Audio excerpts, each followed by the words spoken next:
There's a specific reason this video exists now, not earlier and not later. If you've made it here after watching the Win series, there's a good chance you don't feel inspired, energized, or reassured. You probably don't feel defeated either. What you feel instead is harder to describe. Not pain, not clarity, not momentum. What you're experiencing feels more like static. A low-level mental noise, a sense that something is happening, but you can't quite tell what. A background tension that doesn't resolve no matter how much you think. And that feeling, that unsettled, ambiguous, hard-to-name sensation is exactly why this video exists. Because this is the moment most people misread. If this were a breakdown, it would feel obvious. Breakdowns are loud. They come with panic, emotional spikes, dramatic thoughts, and a clear narrative. Something is wrong.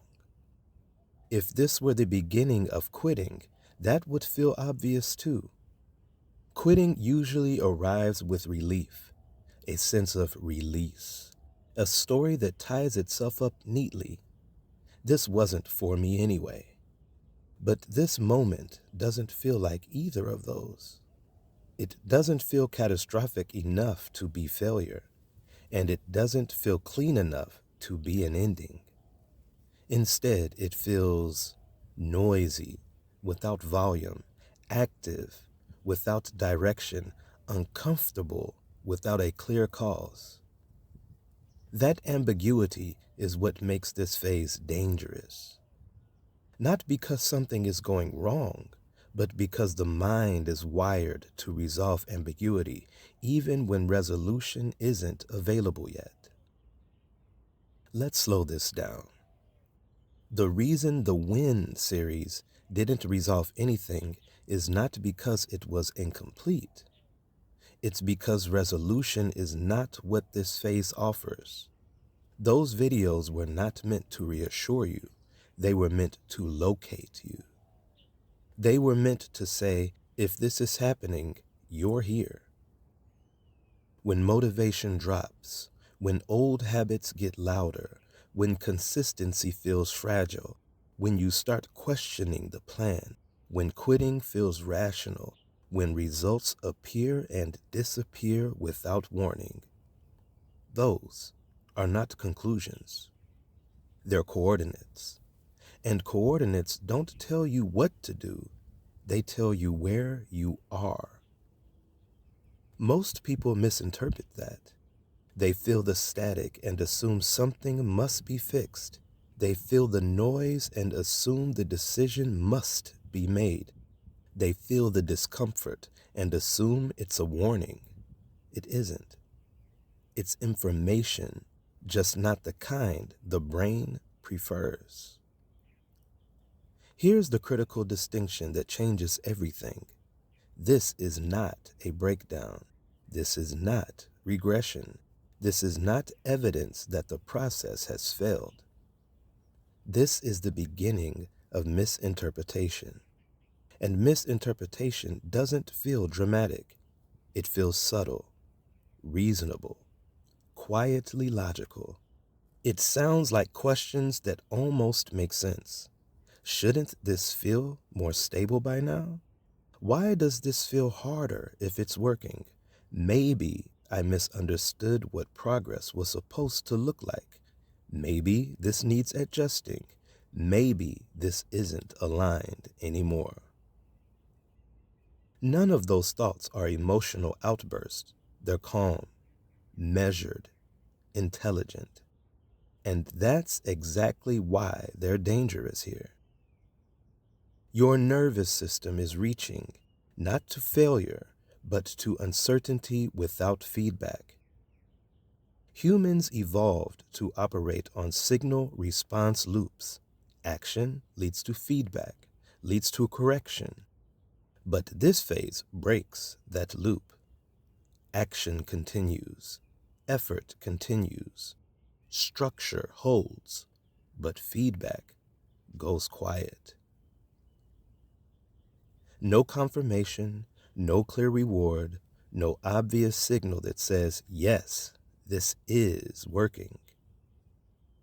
The nervous system doesn't interpret silence as neutrality. It interprets silence as risk. So it tightens, it scans, it searches for meaning. That search is what creates the static. This chapter exists to do one thing above all else, to prevent you from naming this moment incorrectly, because the name you give a moment determines how you respond to it. Call this a failure, and you'll retreat. Call this a warning, and you'll overreact. Call it boredom, and you'll seek novelty. Call it confusion, and you'll demand clarity. But none of those names are accurate. What's actually happening is simpler and harder to accept. Your internal systems are changing faster than your external environment can reflect, and the gap between those two is uncomfortable to inhibit. That gap is where the static lives. If this chapter does its job, it won't make you feel better. It will make you less reactive. It will slow the impulse to explain, fix, optimize, or decide, because the greatest risk at this point is not stopping, it's inferring. Inferring with something that hasn't had time to reveal itself yet. Before we talk about why those moments cluster together, before we talk about why logic turns against you here, before we talk about what actually breaks processes at this stage, we need to stabilize one thing first: your interpretation. Because once you misread this moment, everything that follows gets disoriented. And once interpretation collapses, action always follows the wrong signals. Let this land clearly. You are not falling apart. You are not losing ground. You are not at the edge of quitting. You are standing in a phase that feels like noise because signal hasn't caught up yet. This is not the end of anything. It's the beginning of a part people misunderstand. And now that you know where you are, we can talk about what's actually happening without rushing to fix it. Pause. And then we move forward. One of the most destabilizing parts of this phase is not any single experience. It's the stacking. Motivation drops, and before you can make sense of that, old habits resurface. You regain consistency, but it feels fragile. You question the plan, even though nothing has objectively changed. Quitting starts to feel reasonable, not emotional, not dramatic, just logical. And then, without warning, a result appears and disappears just as quickly. When these things happen close together, the mind assumes connection, but it assumes the wrong kind. It treats them as a sense of independent problems. One problem with motivation, another with discipline, another with clarity, another with confidence, another with the plan itself. So it starts troubleshooting, and that's where people get lost. Because these are not separate failures. They are one phase seen from different angles. What you're experiencing is not a collection of breakdowns. It's a transition. And transitions are inherently unstable. Not because something is wrong, but because something is changing. Most people expect progress to look like improvement layered on top of stability. But that's not how systems actually change. When a system updates, it doesn't do it so cleanly. It passes through a period where old patterns haven't fully released. New patterns aren't fully integrated. Signals overlap. Feedback becomes unreliable. That overlap is what you're feeling. Think of it like a system update without a progress bar. Something is happening under the surface. Files are moving. Structures are reorganizing. Dependencies are being rewritten. But from the outside, the screen looks frozen. No confirmation, no timeline, no visible indicator that says this is working.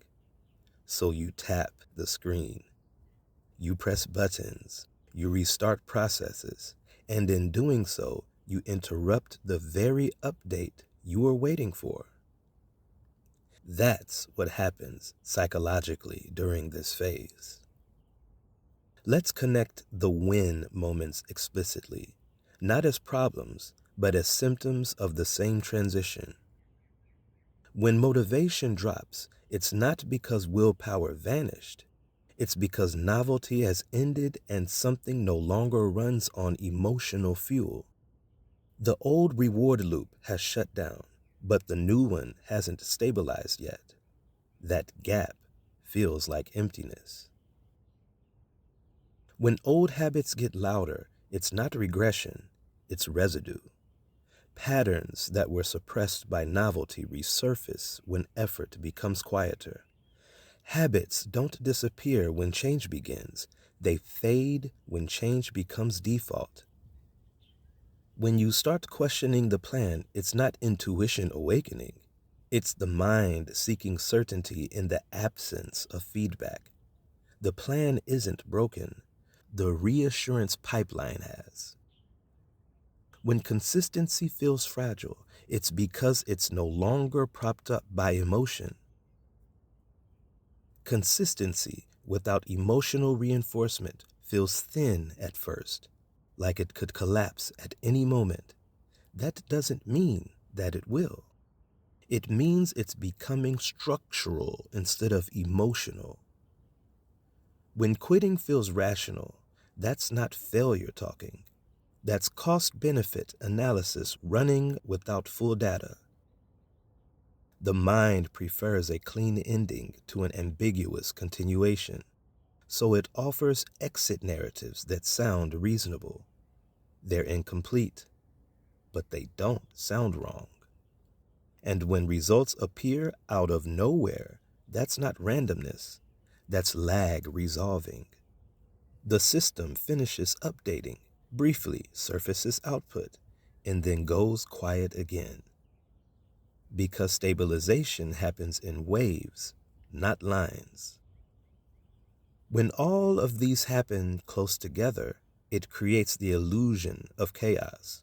But chaos is not what's happening. What's happening is signal overlap. Old signals are still firing. New signals are beginning to emerge. Neither is dominant yet. So the system feels noisy, and that noise tempts interpretation. Interpretation tempts action. This is why people misread this phase as inconsistency. They assume if motivation drops, something must be wrong. If habits resurface, progress must be reversing. If questioning appears, the plan must be failed. If results flicker, they must be unreliable.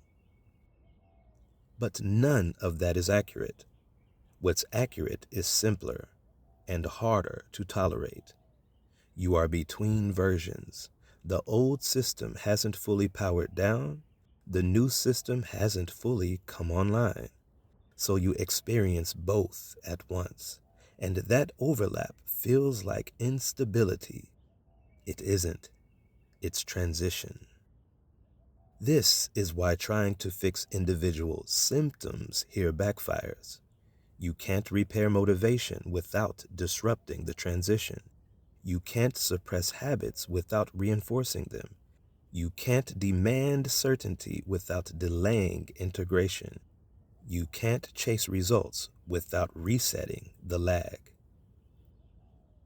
Each attempt to isolate and solve a problem treats the phase as a flaw, and phases don't respond to fixing.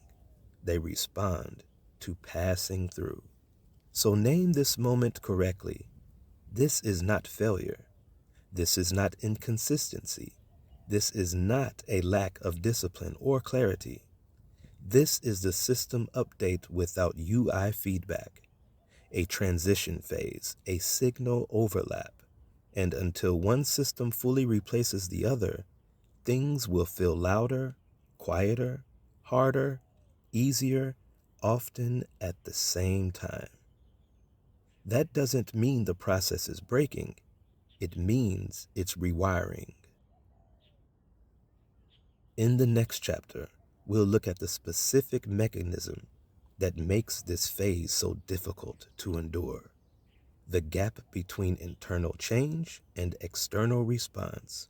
Because once you understand that lag, you stop trying to interpret silence as failure. And that understanding changes everything that follows.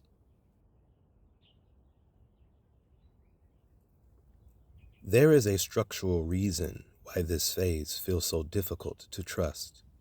Not emotional, not motivational, structural. Progress does not unfold in the order people expect. Most people assume change moves like this: thought, action, result, confirmation. But this sequence is an illusion created by hindsight. In real time, meaningful change moves in a different order. Internal systems adapt first. Identity shifts follow. Behavior stabilizes next, and the environment responds last. That gap between internal adaptation and external response is what creates the silence. And silence is where most people lose confidence. Internal systems are always the first to move. Before outcomes change, the nervous system recalibrates. Before habits change, attention shifts. Before behavior becomes consistent, resistance patterns weaken. None of this is visible. There is no scoreboard for nervous system regulation, no notification for identity updates, no signal for the weakening of old reflexes. These changes don't announce themselves. They happen quietly, underneath awareness, which is why people assume nothing is happening.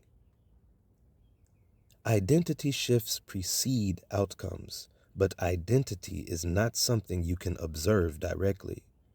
You don't wake up one day feeling like a different person.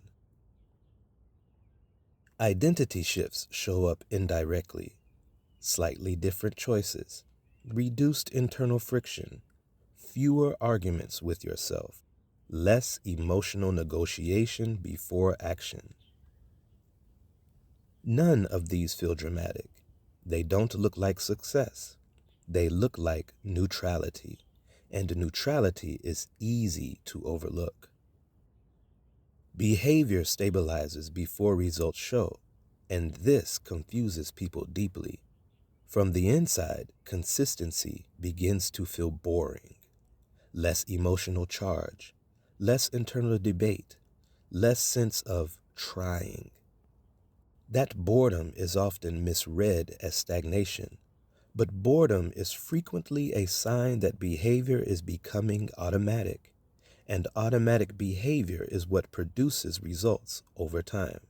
Not intensity, not urgency, not emotional investment, just repetition without drama. The environment responds last, always.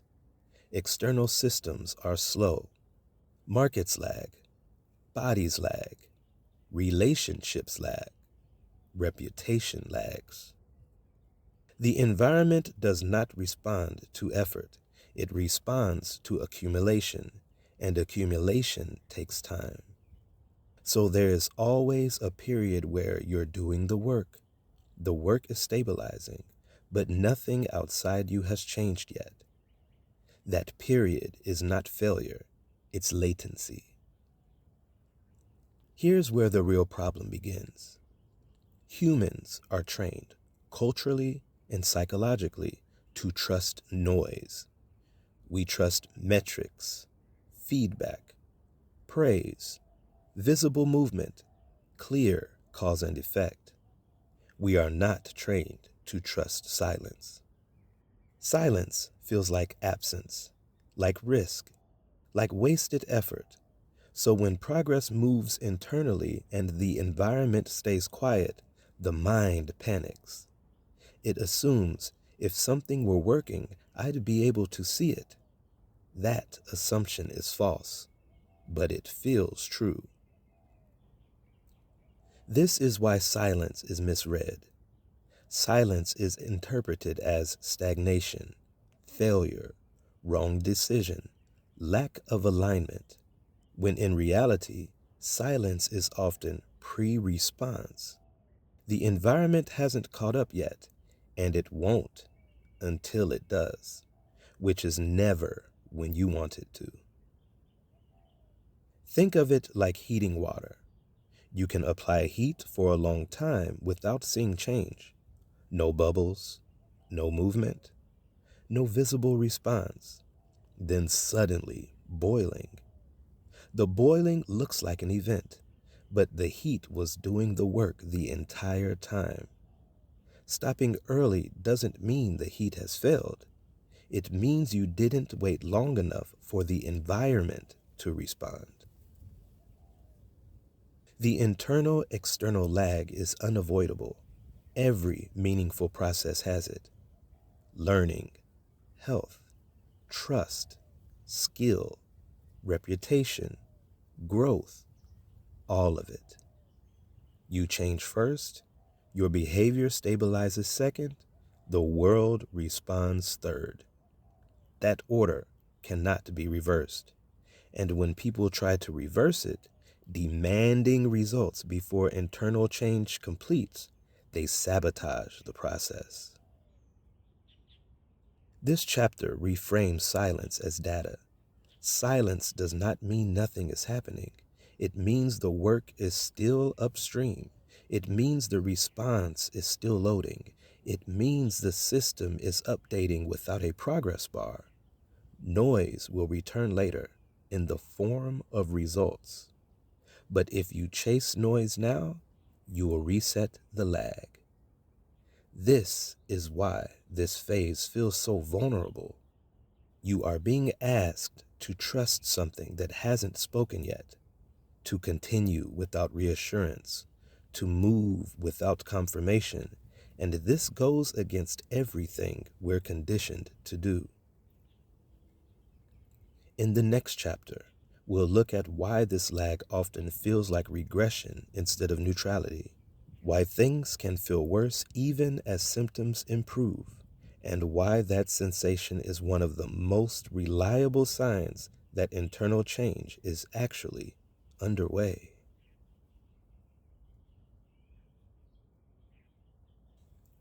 One of the most confusing aspects of this phase is how it feels. Not just uncertain, not just quiet, but worse. For many people, this is the point where they say, I felt better before I started. I was more confident when I wasn't trying this hard. Why does this feel heavier now? And that question is dangerous, not because it's irrational, but because it sounds accurate. This phase often feels like regression, and that feeling convinces people they're moving backward. They aren't.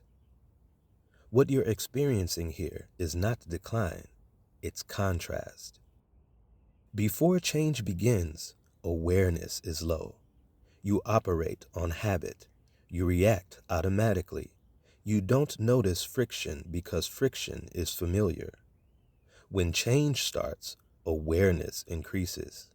You begin to see the cost of old habits, the weight of unspoken tension, the gap between intention and action, the inefficiencies you used to ignore. Nothing new has been added yet, but what was invisible is now visible. That visibility creates discomfort, and discomfort is often misread as deterioration. Awareness amplifies sensation. When you become more attentive, you feel more, not because things are worse, but because perception is sharper. Pain that existed quietly now registers loudly. Resistance that operated in the background now announces itself. Internal conflict that once blended into identity now stands out. This contrast makes it seem like things are falling apart. They aren't. They're being revealed. This is why early change often feels easier than later change. At the beginning, novelty carries you. You feel motivated. Hope is high. Expectation smooths over resistance. Then novelty fades, and what remains is reality, unfiltered. That doesn't mean progress has stopped. It means the buffer has been removed. Here's another factor that makes this phase feel like regression. You are no longer numbing yourself in familiar ways. Old coping mechanisms weaken before new stability forms. Distraction works less. Avoidance feels heavier. Short-term relief doesn't land the way it used to, so you feel exposed. And exposure feels like vulnerability, which the mind interprets as danger. There's also a timing illusion at play. When internal change begins, you expect external relief. But relief doesn't come yet, so the discomfort feels unjustified. Why does it hurt if it's working? Because relief is not the first signal of improvement. Stability is. And stability is quiet. This is where many people make a critical mistake. They assume feeling worse means doing worse. So they pull back, simplify prematurely, lower standards, return to familiar behaviors that provide immediate comfort. Those moves feel stabilizing, but they restore numbness, not progress. Feeling worse here is often a sign that you are no longer anesthetized by habit. You're present, you're noticing, you're carrying awareness without payoff yet. That's not failure. That's transition cost. There's an important reframe that needs to land clearly. Feeling better is not the same as getting better, and feeling worse is not the same as getting worse. Feelings are short-term signals. Change is a long-term process. When those timelines overlap, confusion emerges. This is also why people say, I don't recognize myself anymore. That's not identity loss. That's identity loosening. Old self-concepts weaken before new ones solidify. That gap feels disorienting, like standing between two versions of yourself with no clear footing. But that space is temporary and necessary. Regression would mean loss of capacity. This phase doesn't reduce capacity. It increases sensitivity. And sensitivity feels like fragility until it stabilizes. So if things feel heavier now than before, if effort feels more noticeable, if awareness feels uncomfortable, that doesn't mean you're moving backward. It means you're no longer protected by unconsciousness. And unconscious effort is not stability, it's inertia. This chapter is meant to remove one dangerous assumption. that progress should feel good as it happens. It usually doesn't. It feels quiet, then confusing, then uncomfortable, then boring. Only later does it feel rewarding. In the next chapter, we'll examine what happens when the mind tries to explain this discomfort, why logic, especially intelligent, articulate logic, often turns against you here, and why the most convincing arguments to quit appear exactly at the wrong time. This is the point where many people believe they're being rational, calm, measured, objective. They're not emotional, they're not panicking, they're not spiraling, they're thinking clearly. And that's exactly why this phase is so dangerous. Up to this point, discomfort has been mostly felt: uncertainty, silence, heightened awareness, a sense of instability without a clear cause. But here, something changes. The mind steps in to explain what the body and environment haven't confirmed yet, and explanation feels like control. This is where intelligence becomes a liability, not because logic is wrong, but because logic is being applied to incomplete information. Logic assumes the data set is whole. In this phase, it isn't. Here's the key to understand. Logic does not seek truth, it seeks certainty. Truth can tolerate ambiguity, certainty cannot. So when feedback disappears and silence stretches on, the mind becomes uncomfortable. It wants closure, and if closure doesn't arrive naturally, logic manufactures it. That's when thoughts begin to sound like this. Maybe this approach isn't actually effective. If this were working, I'd see clearer results by now. Smart people don't keep investing without evidence. It's responsible to reassess. This might be sunk cost fallacy. None of those thoughts are emotional outbursts. They're structured, coherent, defensible. They sound intelligent, and that's the problem. Because these thoughts aren't arising from new insight, they're arising from signal deprivation.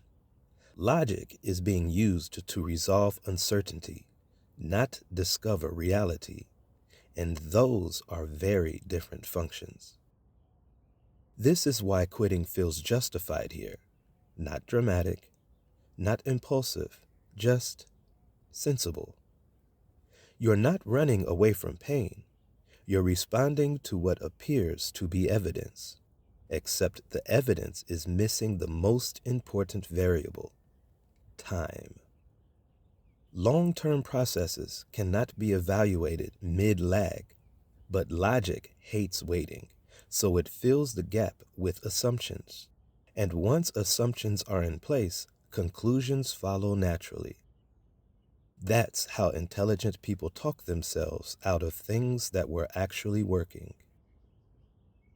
This is also where people mistake articulation for accuracy. Being able to explain why something might not work does not mean that explanation is correct. Clarity of language is not clarity of perception, but it feels like it is. Notice how this phase doesn't feel chaotic. It feels orderly. You can't list the reasons. You can't defend your position. You can't explain it to someone else and sound reasonable. That's why outside validation becomes dangerous here. When someone nods and says, "Yeah, that makes sense," the misinterpretation hardens, not because it's true, but because it's socially legible. This is why emotional people sometimes last longer than logical ones. Emotion can exhaust itself. Logic persists. It builds frameworks. It refines narratives. It reinforces itself until the exit feels inevitable.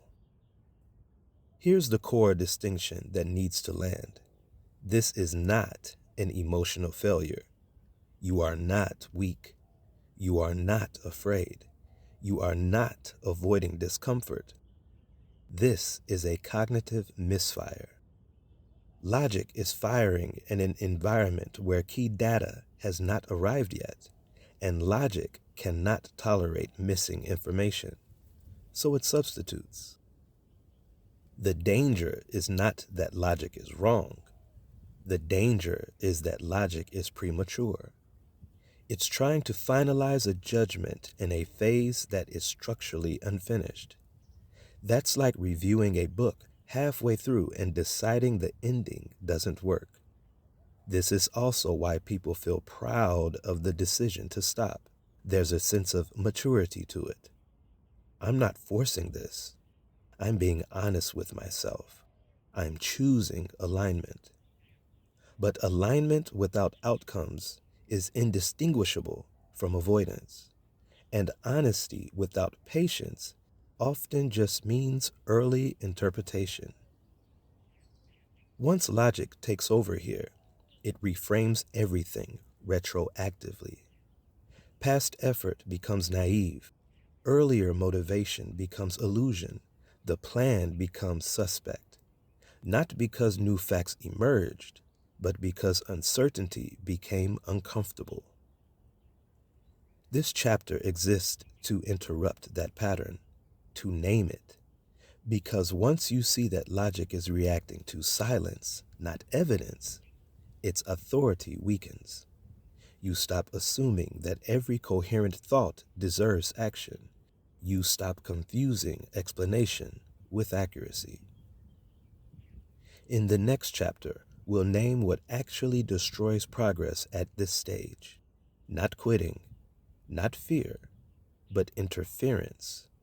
The subtle, well-reasoned adjustments that dismantle systems before they have time to work. And once you see that clearly, you will understand why so many processes fail without anyone ever consciously giving up.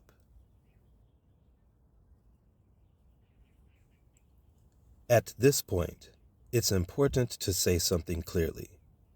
Most people don't quit. They don't dramatically walk away. They don't consciously give up. They don't decide to stop trying. What actually happens is quieter. They interfere. And they interfere so consistently that nothing is allowed to finish becoming what it could have been. Over-interference is not reckless. It's thoughtful. It's careful. It's justified. And that's why it's so destructive. When uncertainty stretches on, the impulse isn't to abandon the process. The impulse is to improve it, to tweak, to refine, to optimize.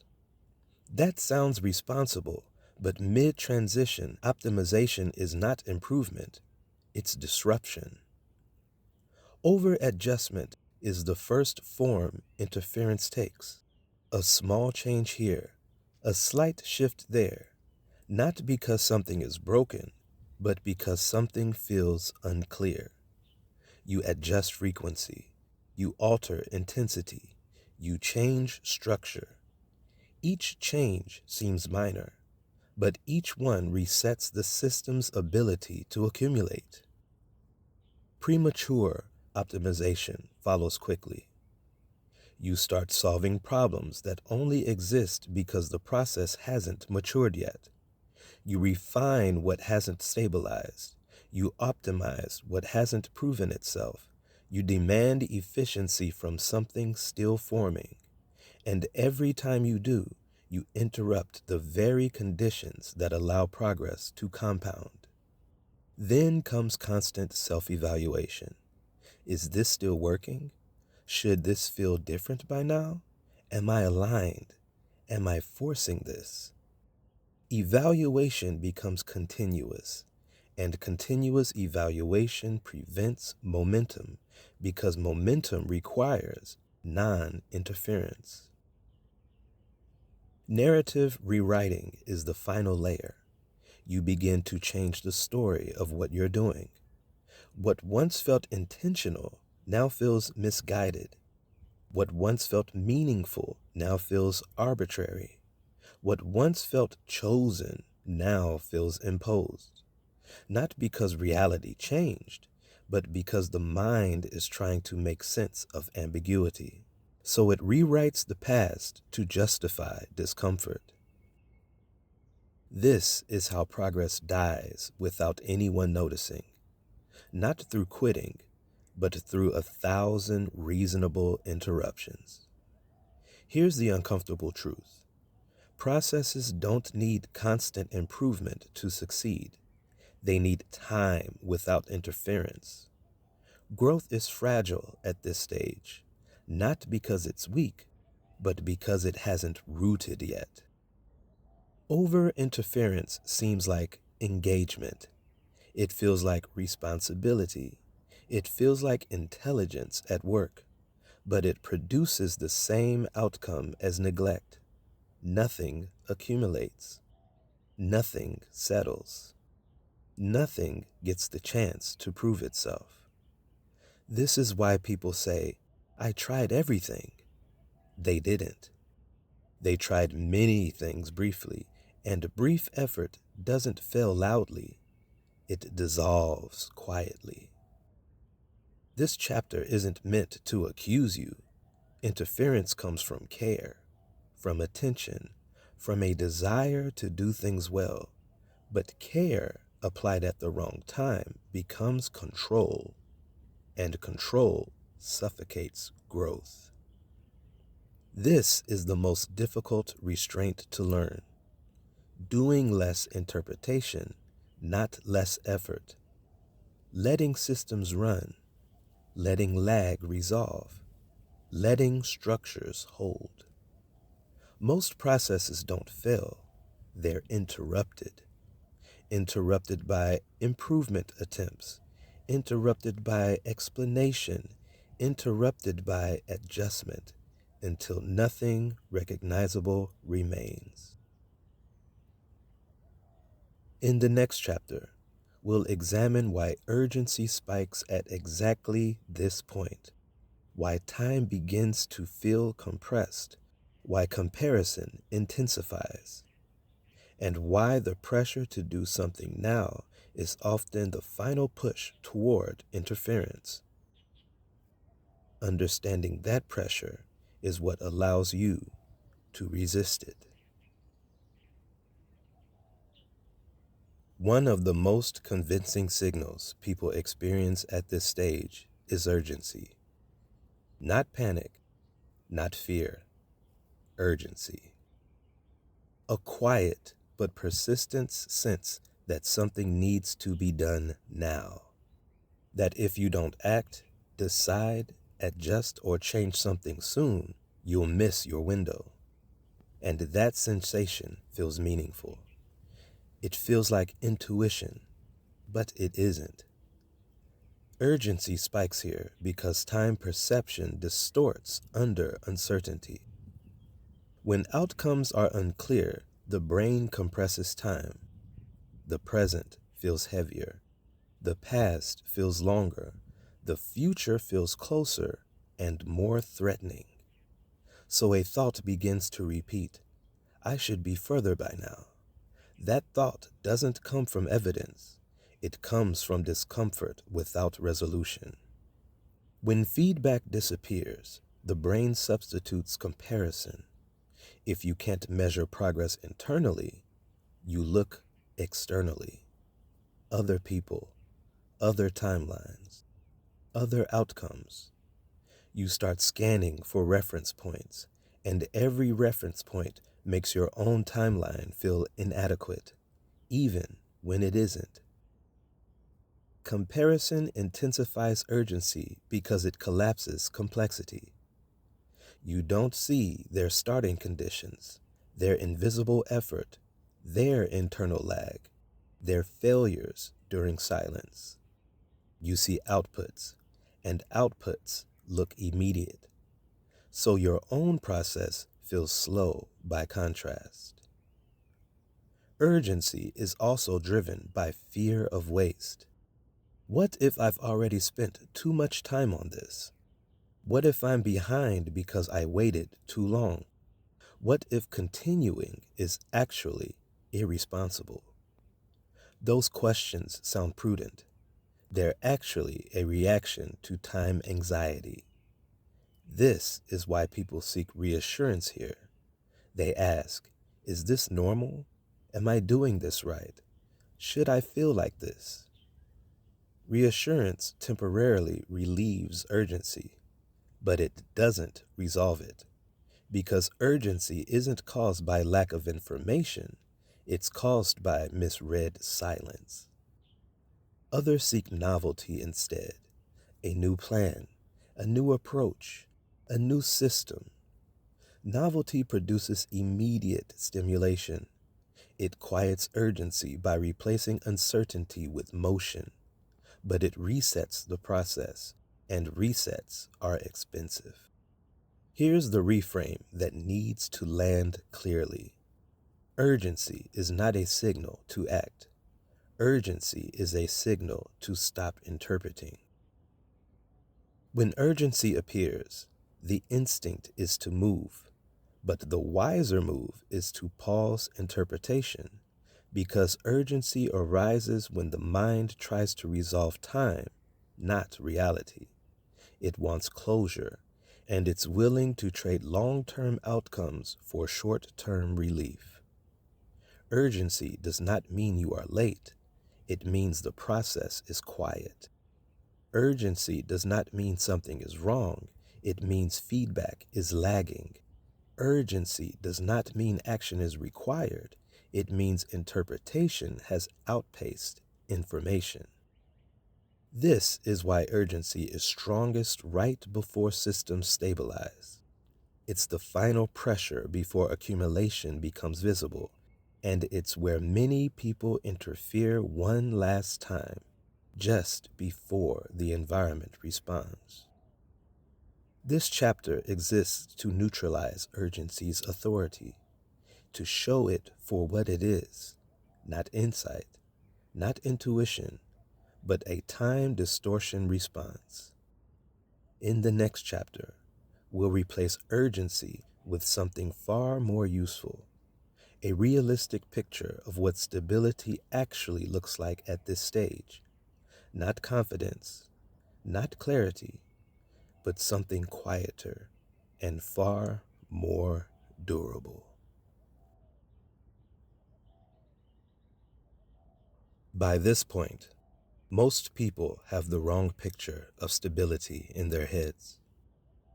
They imagine stability as a feeling, calm, confidence, certainty, motivation that stays consistent, clarity that doesn't waver. And because they're not feeling those things, they assume stability hasn't arrived yet. The assumption keeps them restless. It keeps them searching, and it keeps them interfering with processes that are actually stabilizing just fine. So let's dismantle the myths first. Stability does not mean motivation. Motivation is emotional fuel.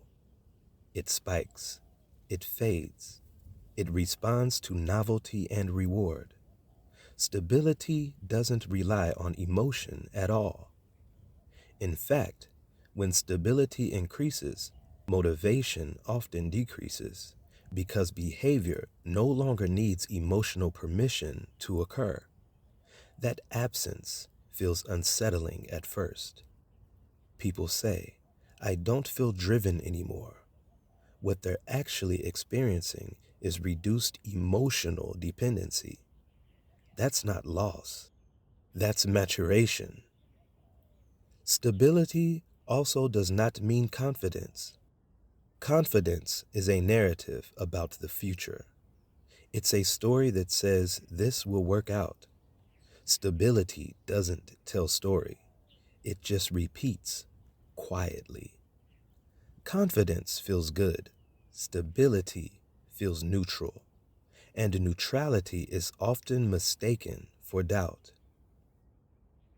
Stability also does not mean clarity. Clarity is interpretive. It's the mind organizing meaning.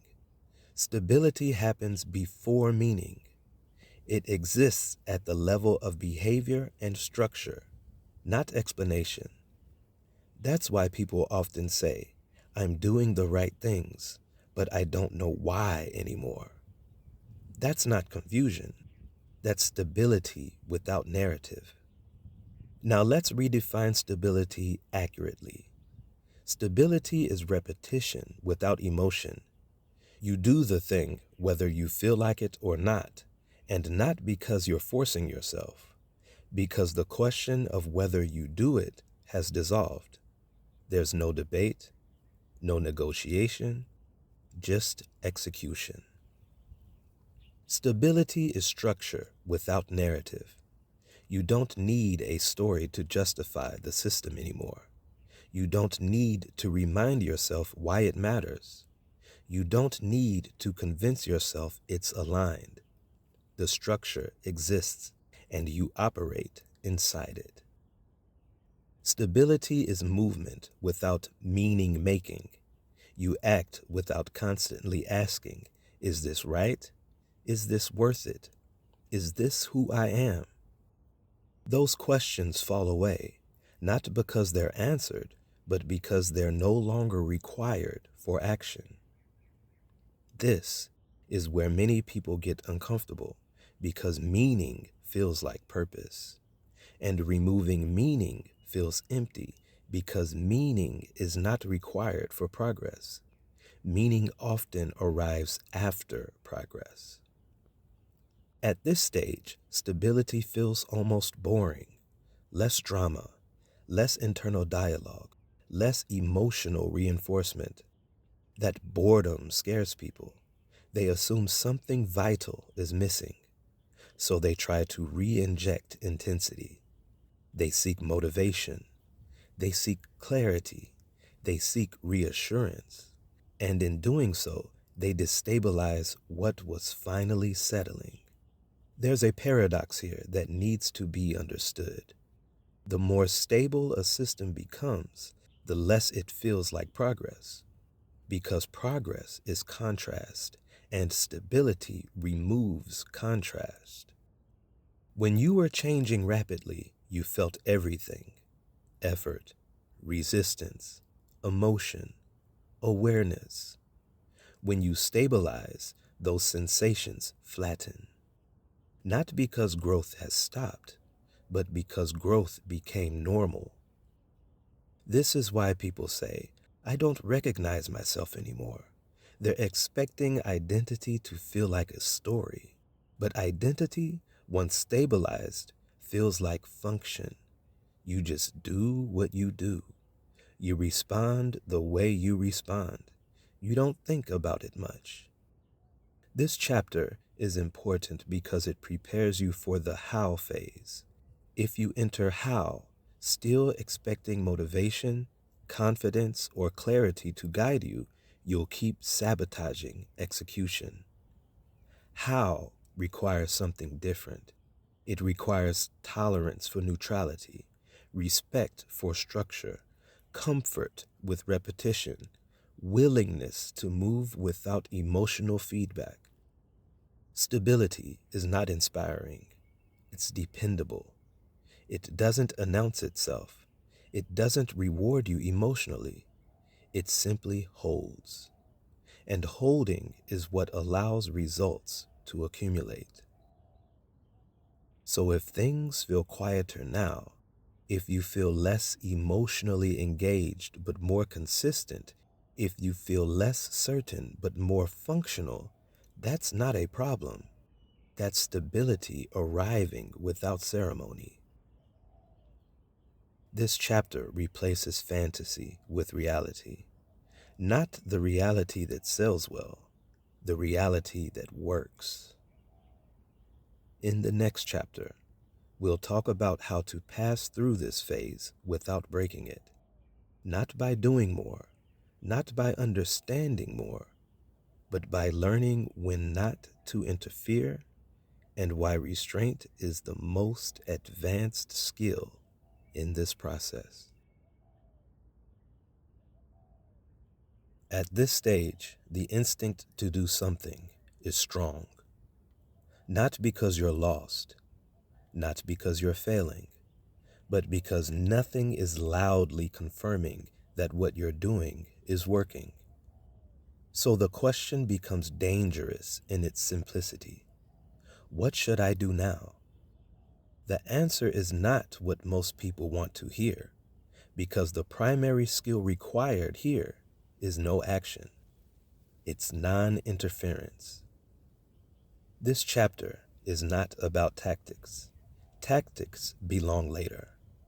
Right now, tactics would give the mind something to grab, and grabbing is exactly what breaks this phase.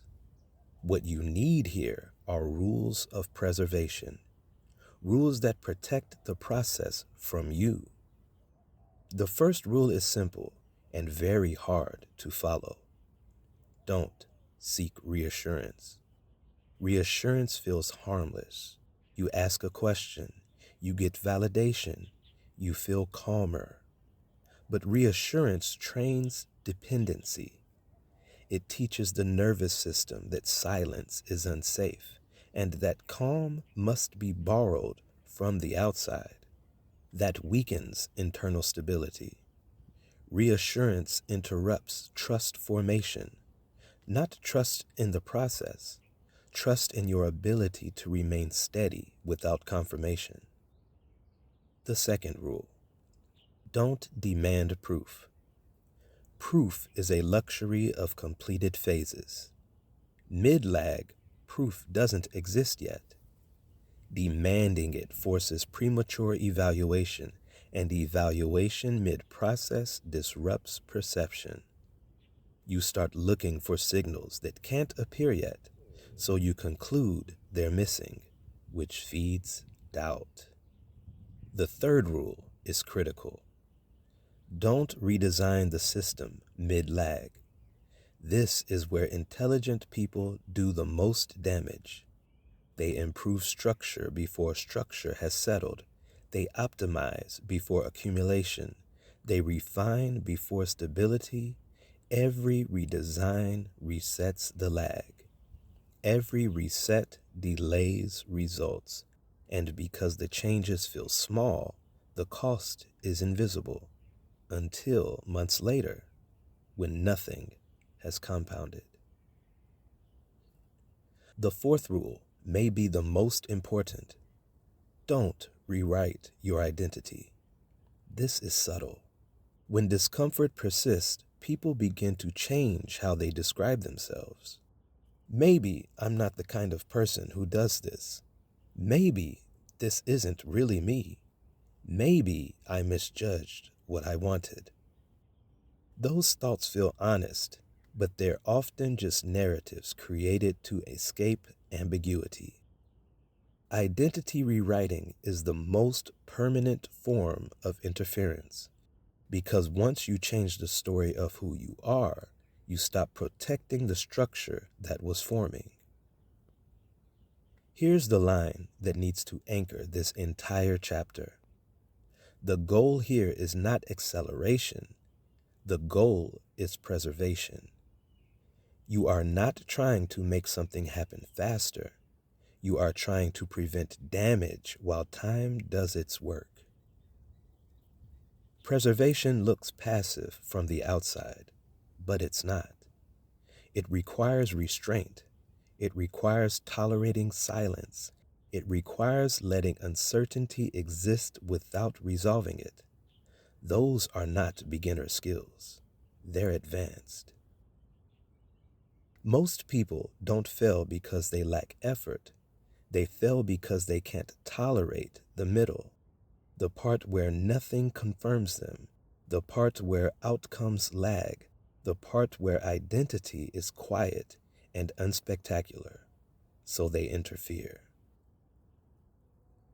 Passing through this phase means protecting four things: the structure you're committed to, the time already invested, the identity that is still forming, the lag that hasn't resolved yet. Anything that weakens those is interference. Anything that preserves them is progress, even if it doesn't feel like it. This is why doing nothing can be the most productive move here. Not doing nothing at all, but not adding, changing, or interrupting. Just continuing quietly. There's a maturity to this that isn't celebrated. It doesn't look impressive. It doesn't feel empowering. It feels uneventful. But uneventful is what allows systems to stabilize.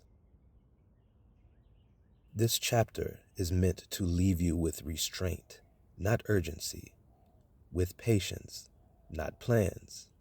Because once you survive this phase intact, execution becomes simple, not easy, simple.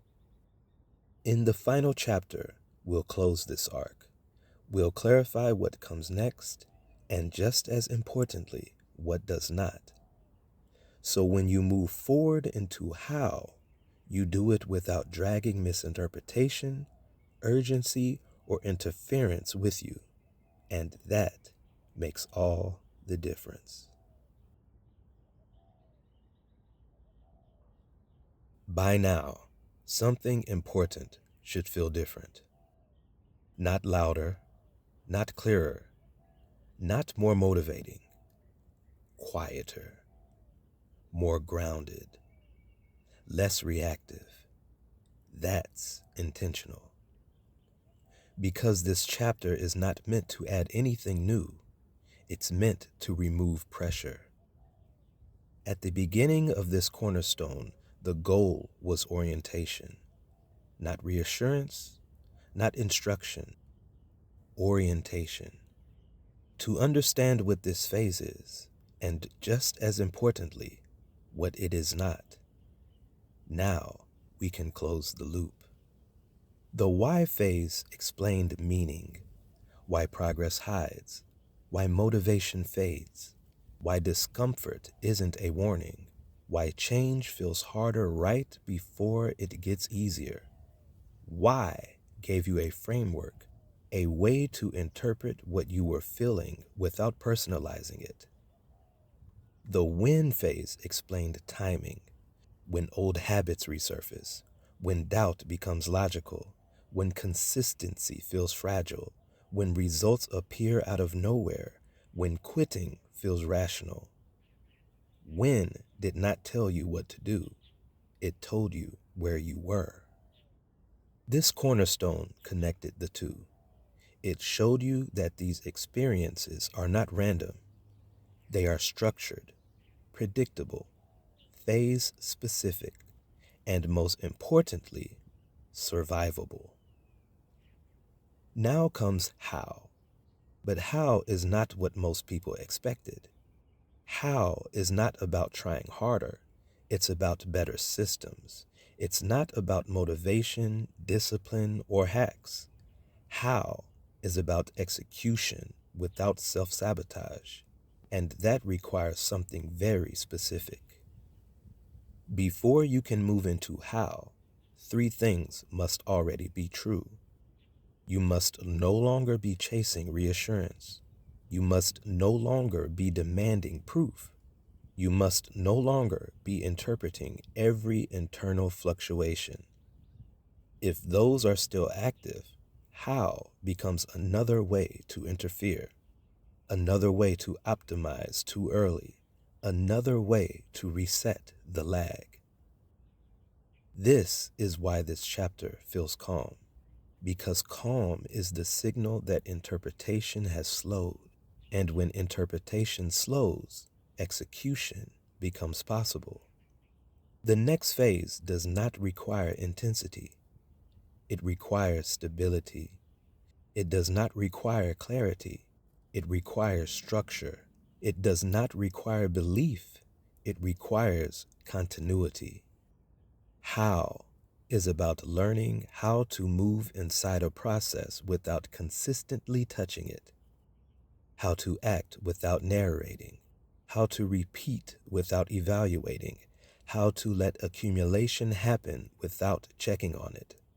That's not passive, it's precise. This is also where many people expect acceleration. They think, now that I understand this, things should speed up.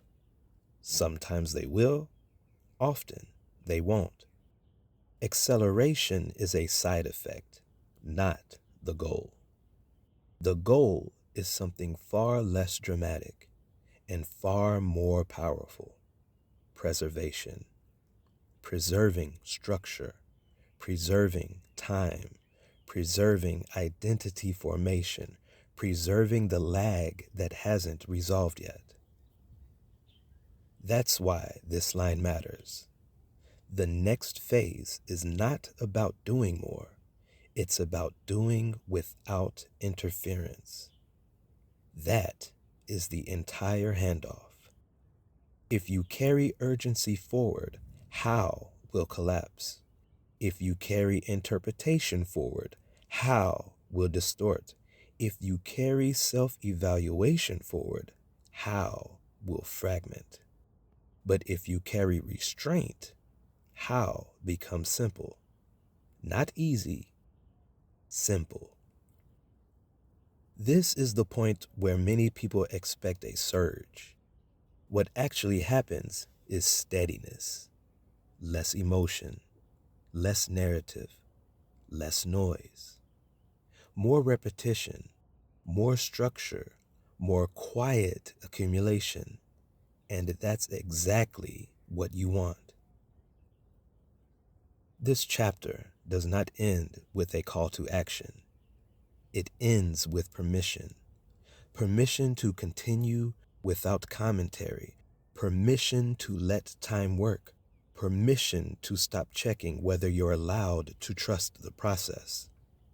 You don't need a breakthrough now. You need continuity. You don't need inspiration. You need non-interference. You don't need certainty. You need time. So if you feel calmer than you expected at the end of this, if you feel less compelled to change something, if you feel more willing to just continue, that means this cornerstone did its job. The foundation is set. The noise has been named. The danger has been neutralized. Now execution can begin cleanly, without panic, without urgency, without self-sabotage. And that changes everything. This is Subtle Logic.